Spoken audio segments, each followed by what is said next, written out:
Historicamente, temos esta ideia de que um computador é uma máquina completamente fria. Um mundo de matemática rígida, estruturado apenas em zeros e uns, tipo sem margem para qualquer ambiguidade, certo? Sim, exato. É essa a premissa de base. Uma coisa puramente binária, sem sentimentos. Pois.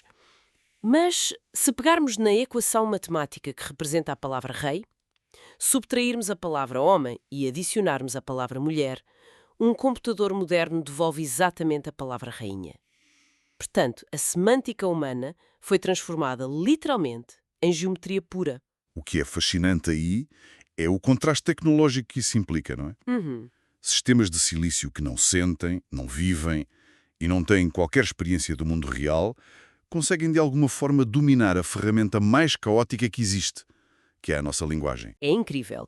E ao mergulharmos nos documentos da nossa sessão de hoje, a grande missão é desmistificar exatamente essa magia. Temos em cima da mesa um conjunto de materiais académicos fascinantes. Muito densos também. Bastante. Estamos a falar da primeira aula do curso CME 295 da Universidade de Stanford, totalmente focada na arquitetura Transformer e nos Large Language Models, os famosos LLMs. Os motores do que usamos hoje em dia. Nem mais. E o nosso objetivo hoje é compreender as engrenagens e a matemática por trás das ferramentas que geram texto diariamente, mas este é o ponto-chave, sem cairmos num mar de jargão impenetrável. E se calhar importa dar algum contexto sobre quem desenhou este material. Os criadores da aula são dois irmãos gêmeos, o Affin e o Shervin. Gêmeos até nos currículos, não é? Sim, é uma história curiosa. Não partilham apenas a genética. Eles construíram percursos académicos incrivelmente paralelos. Passaram pelo sistema de ensino francês, depois seguiram um para o MIT e o outro para Stanford. E a nível profissional mantiveram esse paralelismo. Passaram ambos pela Uber, deram um salto para a Google e mais recentemente estão na Netflix a trabalhar, mesmo nas trincheiras, da aplicação prática destes grandes modelos de linguagem. E exatamente, portanto, trazem a teoria dura de Stanford, mas cruzada com os problemas reais da indústria tecnológica. Certo. Mas para quem nos ouve perceber como é que a máquina gera um poema brilhante ou responde a um e-mail, há um problema fundamental a resolver primeiro, porque o computador só entende números. Como é que se ensina o vocabulário humano a um sistema destes? O primeiro conceito que os documentos atacam é a tokenização. Pois, esse é o momento zero. É quando quebramos o texto original em unidades que a máquina consiga gerir. A intuição de qualquer pessoa seria dividir uma frase, palavra a palavra. Parece o mais lógico. Claro.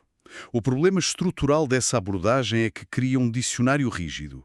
Ou seja, se o modelo aprender a palavra gato e mais tarde encontra gatos, no plural, ele trata essa segunda palavra como uma entidade completamente desconhecida. Uau! Portanto, trata como se fossem palavras de idiomas diferentes. Sim. É o chamado problema do vocabulário ausente, ou out of vocabulary. O sistema simplesmente não compreende que partilham a mesma raiz semântica. O que obrigou os investigadores a testar o extremo oposto, não é? Cortar o texto ao nível do caractere, letra a letra. Sim, tentaram isso. E o modelo aí já não é surpreendido por palavras novas ou erros ortográficos. Fica insustentável. Exato. Processar um livro inteiro, letra a letra, exige um poder computacional gigantesco. A indústria precisava de uma via intermédia. E a solução convergiu para as subpalavras. Este método, no fundo, parte as palavras em pedaços lógicos, baseados na frequência e na estrutura linguística. Como assim? Por exemplo, gato e o sufixo s passam a ser processados de forma separada. O modelo não só poupa um espaço de memória colossal, como aprende matematicamente que aquele sufixo isolado carrega o conceito plural. Ah, entendi. Quando encontra uma palavra inédita terminada em s, consegue inferir a regra. Bem, o modelo já conseguiu partir a frase em blocos fundamentais, mas um fragmento de texto continua a ser do domínio do alfabeto humano. O processador de silício não sabe o que é uma raiz de palavra. O grande salto lógico que as fontes descrevem a seguir é a ponte matemática. A evolução para os embeddings. Vamos lá desconstruir isto. Historicamente usava-se uma técnica chamada one-hot encoding. Imaginemos uma biblioteca gigantesca onde os livros foram arrumados nas prateleiras de forma totalmente aleatória. O livro de receitas está encaixado ao lado do manual de mecânica quântica e não há qualquer relação conceptual entre os que estão lado a lado. Essa é a analogia perfeita. Matematicamente, cada palavra era um vetor isolado, ortogonal às restantes, formando ângulos de 90 graus. Havia uma ausência completa de contexto ou vizinhança, exatamente. A mudança de paradigma ocorreu ali por 2013, com a introdução do Word2Vec. E a grande inovação esteve na forma de ensinar o contexto às máquinas através de tarefas proxy, ou seja, tarefas de substituição. As tais tarefas falsas de treino. Sim, os investigadores puseram as redes a jogar um jogo de adivinhação colossal, a tentar prever a palavra seguinte numa frase com base nas palavras circundantes. O jogo em si não era o produto final, percebes? Era um engodo. Traz forçar a aprender. Exato. Ao tentar forçar o acerto, a rede neural viu-se obrigada a reorganizar internamente todas as relações entre as palavras. Voltando à nossa analogia, os embeddings criaram uma biblioteca mágica onde, fisicamente, os livros ganharam vida e começaram a mover-se. Lindo. Os livros de culinária juntaram-se todos na mesma secção e a prateleira da doçaria colou-se imediatamente à da padaria. Os conceitos semelhantes aproximaram-se no espaço matemático. Mas olha, lendo os materiais de Stanford com atenção, deparei-me com uma dimensão muito específica que não parava de aparecer nestes vetores. Fala-se muito de vetores com 768 dimensões. Sim, é um número muito comum.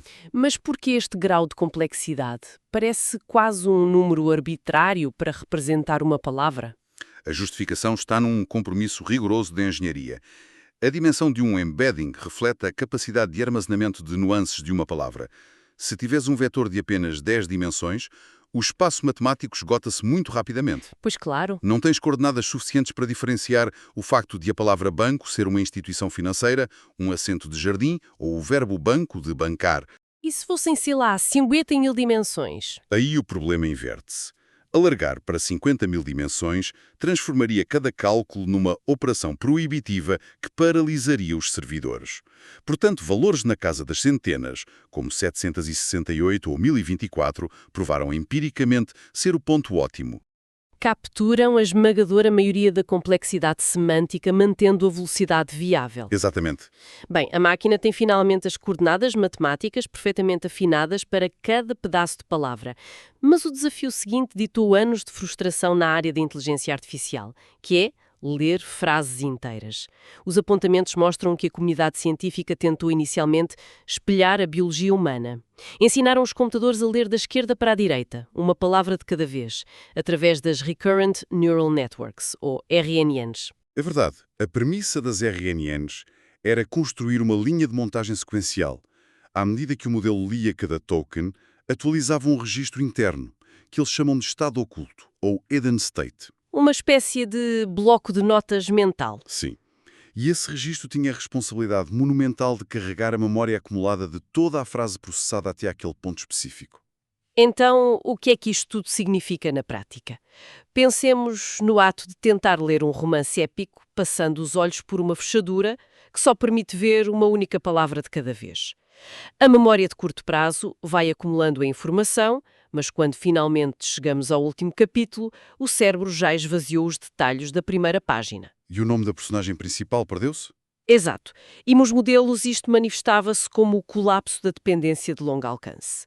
Mas por que é que isso acontecia em termos de sistema? A mecânica matemática subjacente a esse colapso é o fenómeno dos gradientes desvanecentes, ou vanishing gradients.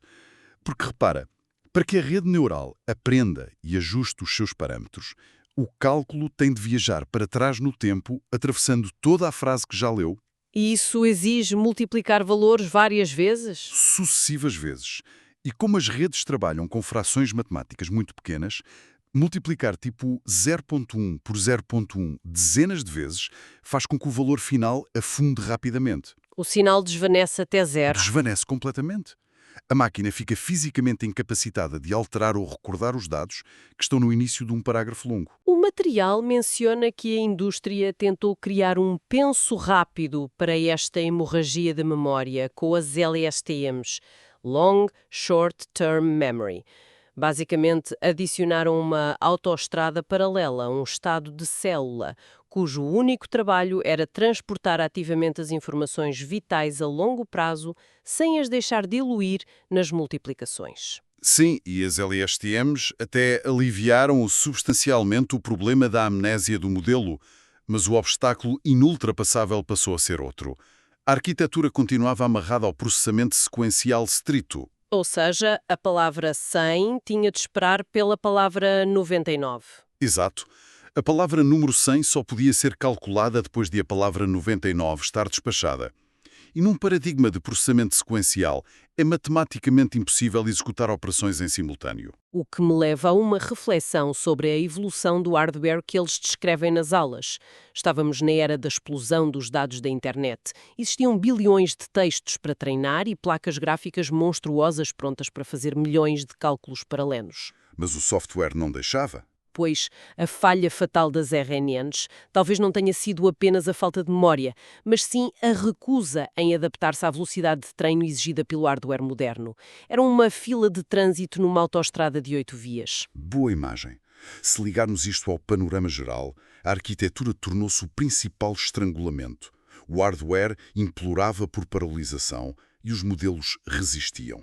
Foi essa pressão insustentável que forçou a procura por um mecanismo totalmente distinto, um que abandonasse de vez a biologia da leitura cronológica humana. Para acontecer no ano 2017, com aquele artigo científico da Google que mudou a trajetória da tecnologia mundial, o famoso Attention is all you need. Foi um terremoto na área. A abordagem adotada roça o contra-intuitivo para o nosso cérebro. Eles deitaram completamente fora a ideia de sequência temporal. Sim, o conceito central passa a ser um mecanismo de self-attention, ou autoatenção. O modelo deixa de avançar palavra a palavra e passa a projetar todo o bloco do texto numa matriz. Lê tudo de uma vez. Lê tudo exata e rigorosamente ao mesmo tempo. É estabelecida uma teia de conexões matemáticas diretas entre todos os tokens, independentemente da sua distância física na frase. A consequência direta dessa teia é que o contexto dita a identidade de cada palavra em tempo real, não é? Sim, imediatamente. Se atirarmos a palavra banco para o modelo, a representação numérica dela é moldada ativamente por todas as outras palavras ao seu redor. O resultado final será drasticamente diferente se a frase contiver termos como assalto e cofre, ou se incluir palavras como rio e margem. A precisão microscópica desta operação assenta num sistema tripartido apelidado de QKV, Query, Key e Value. O famoso QKV. É um jogo de correspondência em grande escala. O modelo processa cada palavra fazendo 3 operações simultaneamente. Primeiro, a query, que dita o que é que eu estou a tentar compreender sobre o meu papel nesta frase. Certo. Depois, a key, ou chave, que é a informação que todas as outras palavras transmitem, do género eu possuo esta característica gramatical ou semântica. E a terceira peça? Eu value, o conteúdo substantivo dessa palavra, a carga de significado real que será absorvida se o cruzamento entre a query e a key for bem sucedido. Aqui é que a coisa fica mesmo interessante.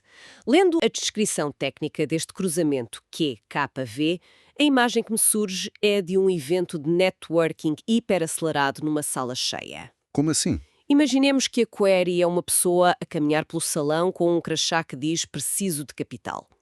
As keys são os crachás de todos os outros convidados na sala.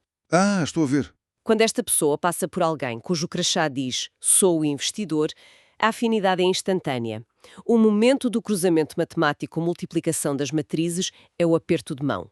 E o value é o cheque que passa de uma mão para a outra, transferindo a informação vital para que a primeira pessoa compreenda o seu próprio propósito. Muito bom.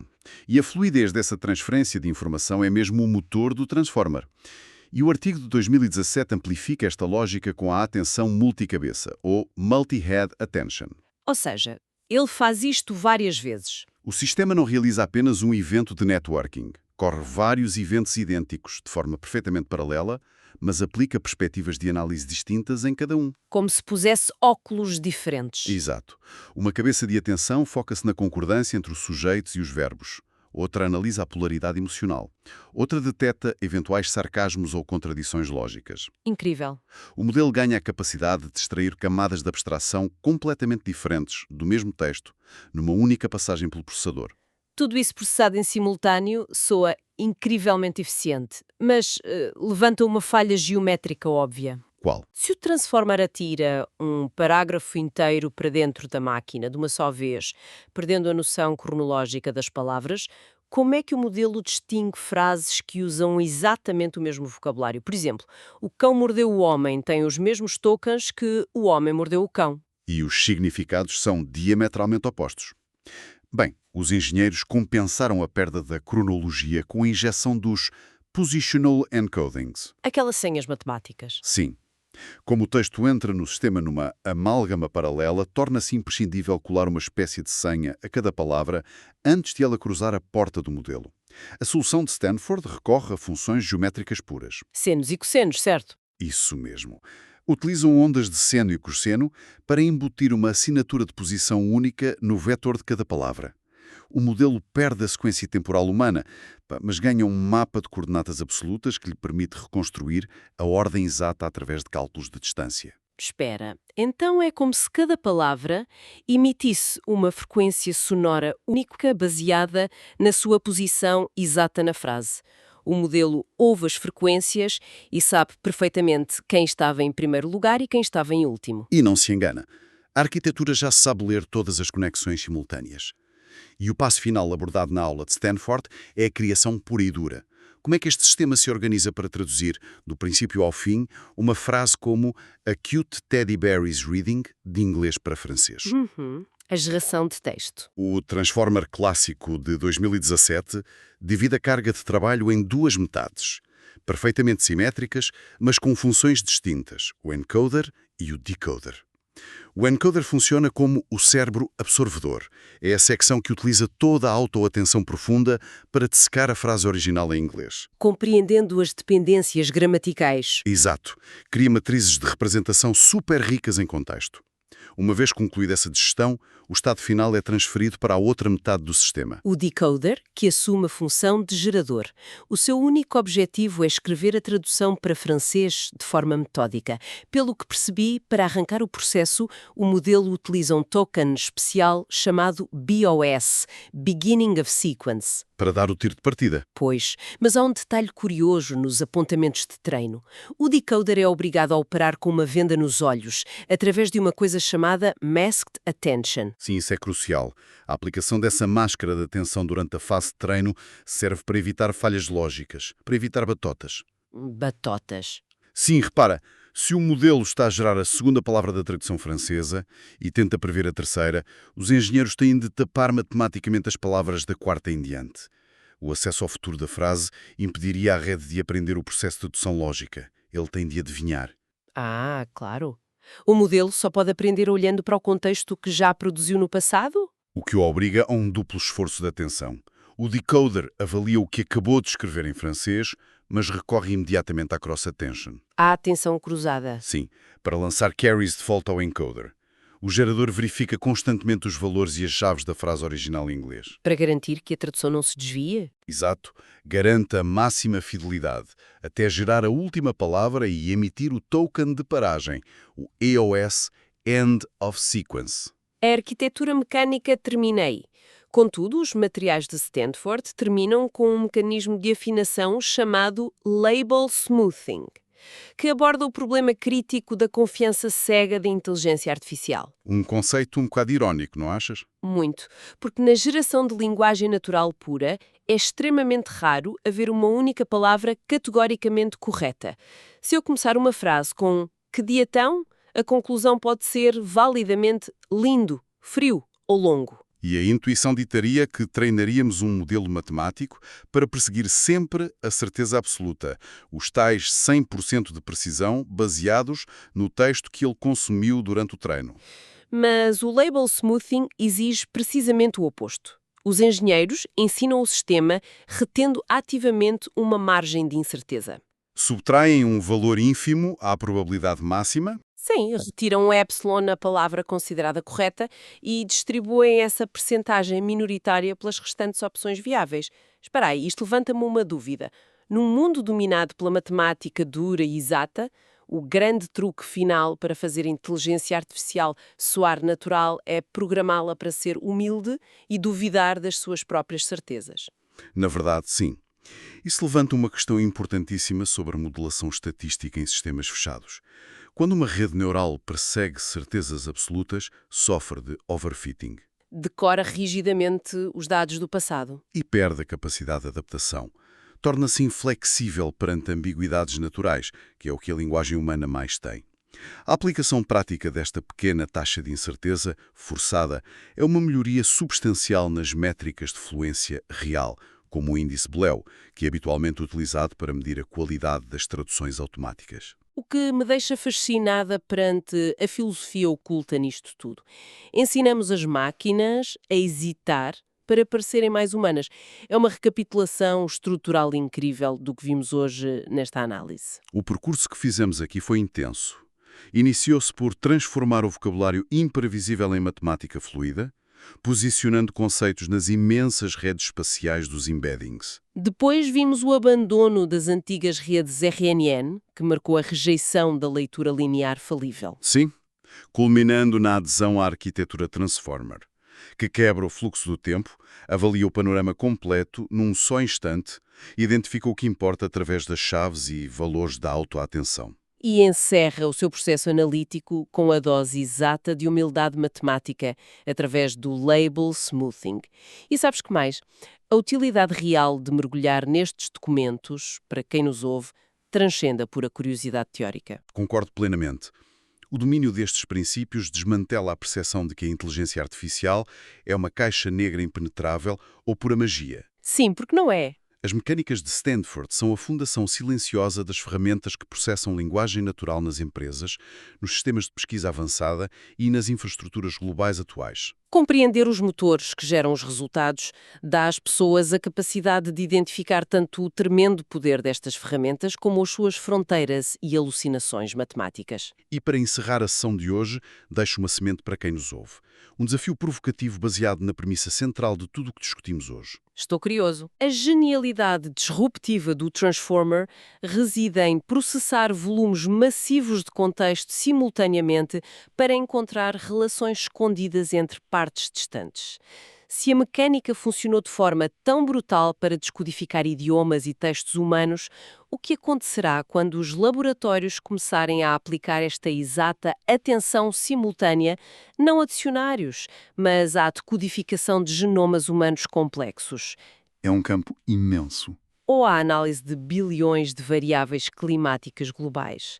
Se a IA já olha para uma frase e compreende todas as conexões profundas num instante, poderemos estar a construir a lente matemática que em breve lerá e interpretará o próprio código-fonte da natureza. Fica o desafio para a reflexão de cada um. Continuem curiosos e explorem os limites destas ideias até à nossa próxima sessão.